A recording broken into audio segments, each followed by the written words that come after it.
رضی اللہ تعالی عنہ کی روایت ہے کہ سرکار دو عالم صلی اللہ علیہ وسلم نے بنی اسرائیل کے ایک شخص کا ذکر کیا جس نے ایک لکڑ لی، اس کو اندر سے خالی کیا اور اس میں 1000 دینار ڈالے اور پھر ایک خط لکھ کر اس میں ڈالا، اور اگلی روایت میں ساتھ یہ موجود ہے کہ فلاں بن فلاں کی طرف سے۔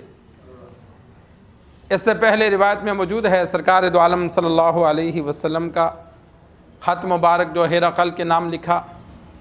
آپ صلی اللہ علیہ وسلم نے ترتیب یہ رکھی کہ پہلے اپنا نام لکھا، من محمد عبد اللہ ورسولہ الی ہرقل، بادشاہ کا نام لکھا عظیم الروم، پھر سلام لکھا، سلام علی من اتبع الہدی، سلامتی ہو اس شخص پر جو ہدایت کی اتباع میں چلا۔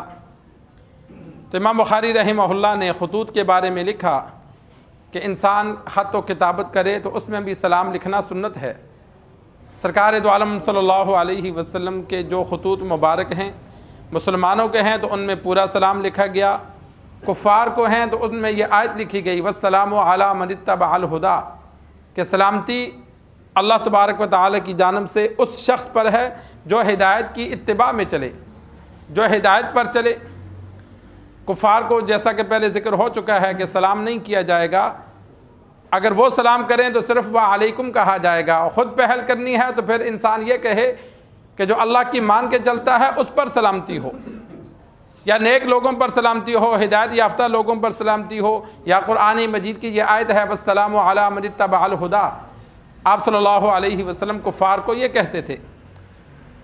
اور ایک واقعے کا بھی ساتھ ذکر کیا، بنی اسرائیل میں آپ صلی اللہ علیہ وسلم نے فرمایا ایک شخص کو رقم کی ضرورت تھی، اس نے دوسرے سے قرض مانگا کہ مجھے قرض دو، تو اس نے کہا گواہ کون ہے؟ دونوں اکیلے تھے، اس جگہ موجود تھے، تو اس نے کہا اللہ گواہ ہے۔ اس نے کہا اگر تو نہیں دے گا تو ضامن کون ہے؟ اس نے کہا اللہ ضامن ہے، میں نہیں دوں گا تو اللہ دے دے گا۔ اس بندے نے اعتبار کیا 1000 دینار، ایک دینار آدھا تولہ سونے کا ہوتا ہے، تقریباً 500 تولے سونا یا 450 تولے لگاؤ، بڑی رقم ہے۔ 1000 دینار اسے دے دیا اور آپس میں طے ہو گیا کہ فلاں دن اس جگہ ملیں گے، میں سمندر کے پار جا رہا ہوں، دریا کے پار، ادھر تجارت کر کے فلاں دن واپس آؤں گا، یہاں تجھے رقم واپس کر دوں گا۔ اس نے 6 مہینے سال ادھر جا کر کاروبار کیا، جس دن واپس کرنے تھے اس دن جب آیا تو سمندر کے دریا کنارے اس کو کشتی نہ ملی، بڑی اس نے تلاش کی۔ اب اسے فکر تھی کہ دوسری جانب بندہ انتظار میں ہے، میں نے رقم دینی ہے اور آج ہی پہنچانی ہے، کشتی نہ ملی۔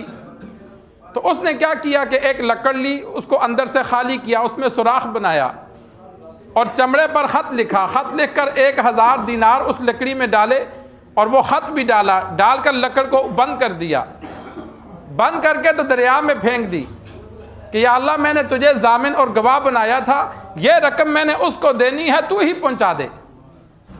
وہ دریا میں ڈال دی۔ دوسری جانب بندہ انتظار کر رہا تھا، جب اس نے دیکھا کہ بندہ نہیں آیا تو اس نے کہا فراڈ کر گیا، کہاں آئے گا۔ اس نے شام کو جب جانے لگا تو اس نے کہا چلو یہ لکڑ پڑی ہے، دریا میں تیرتی ہوئی دوسری جانب آ گئی، اس نے کہا یہی لے جاتا ہوں، گھر جا کے جلائیں گے۔ لکڑ اٹھائی، گھر لے گیا۔ جب گھر جا کر اس نے لکڑ کو چیرا تو اس میں سے وہ دینار نکل آئے اور خط نکل آیا کہ میں ایسے آ رہا تھا، کشتی نہیں ملی، تو اللہ تبارک و تعالیٰ کو ضامن بنایا تھا، تو اللہ تبارک و تعالیٰ کے یہ رقم حوالے کرتا ہوں، اللہ تجھے پہنچا دے۔ اللہ نے ایسے رقم پہنچائی۔ دوسری جانب سے اس بندے کو چند دن بعد کشتی مل گئی، وہ آیا اور 1000 دینار لے کر اس بندے کے گھر آیا۔ ذہن میں شک تھا، کیا پتہ وہ پہنچے نہیں پہنچے، دریا میں نکل گئے۔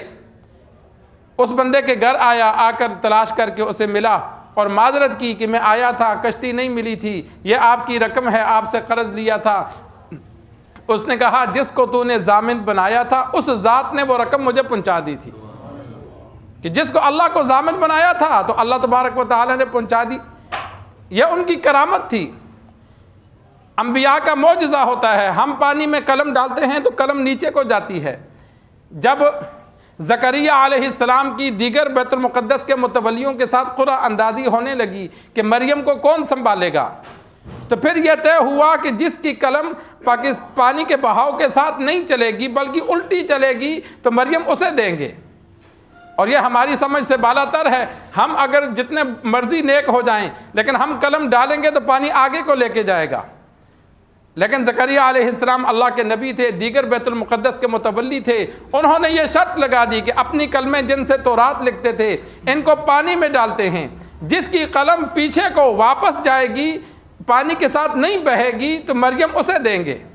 جب کلمیں ڈالیں تو باقیوں کی کلمیں بہہ گئیں اور زکریا علیہ السلام کی قلم اوپر کو چل پڑی، پانی کے ساتھ بہی نہیں بلکہ الٹا چل پڑی، تو مریم علیہ السلام ان کے حوالے کر دی۔ یہ خالو بھی تھے، پھر انہوں نے پرورش کی۔ تو یہ ایسا ہو جاتا ہے، اللہ کے ہاں کوئی مشکل نہیں ہے۔ ہمیں ایک چیز، اب وہ ادھر ایک کھڑا ہے دوسری جانب دوسرا کھڑا ہے، لکڑ ڈالیں گے تو وہ نیچے کو بہے گی، دوسرے کنارے پہ نہیں جائے گی۔ لیکن اللہ تبارک و تعالیٰ قادر مطلق ہے، جب اللہ نے رقم پہنچانی تھی تو اللہ نے وہ لکڑ سیدھی اگلے کے پاس پہنچا دی اور اسی دن پہنچا دی۔ یہ نہیں کہ دوسرے چوتھے 10 دن بعد، نہیں، اللہ قادر مطلق ہے، فوراً پہنچا دی۔ تو وہاں بھی خط میں یہ موجود تھا کہ بندے نے پہلے اپنا نام لکھا، پھر جس کی جانب خط لکھنا تھا اس کا نام لکھا، وہ اس لکڑ میں ڈالا۔ تو امام بخاری رحمہ اللہ نے اس واقعے کو بھی بطور دلیل کے نقل کیا کہ انسان خط کے شروع میں پہلے اپنا نام لکھے، پھر جس کی جانب خط لکھتا ہے اس کا نام لکھے، پھر سلام لکھے، پھر آگے دیگر مضمون لکھے۔ اپنا نام پہلے لکھنے کا یہ فائدہ ہوگا کہ جو پڑھ رہا ہے جب نام پڑھ لے گا تو اسے پتہ چل جائے گا کہ یہ کس کا ہے، اور کچھ باتیں اس کے ذہن میں آ جائیں گی کہ فلاں نے لکھا ہے تو اس نے یہ لکھا ہوگا۔ لیکن اگر اس کو نہیں پتا خط بھیجا کس نے ہے، آخر میں نام لکھیں گے تو وہ پورا خط پڑھتے ہوئے ٹینشن میں ہوگا کہ یہ کس کی طرف سے آیا ہے۔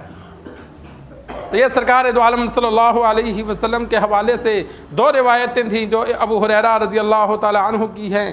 اللہ سے دعا ہے اللہ ہمیں دین سیکھ کر سمجھ کر عمل کرنے کی توفیق عطا فرمائے۔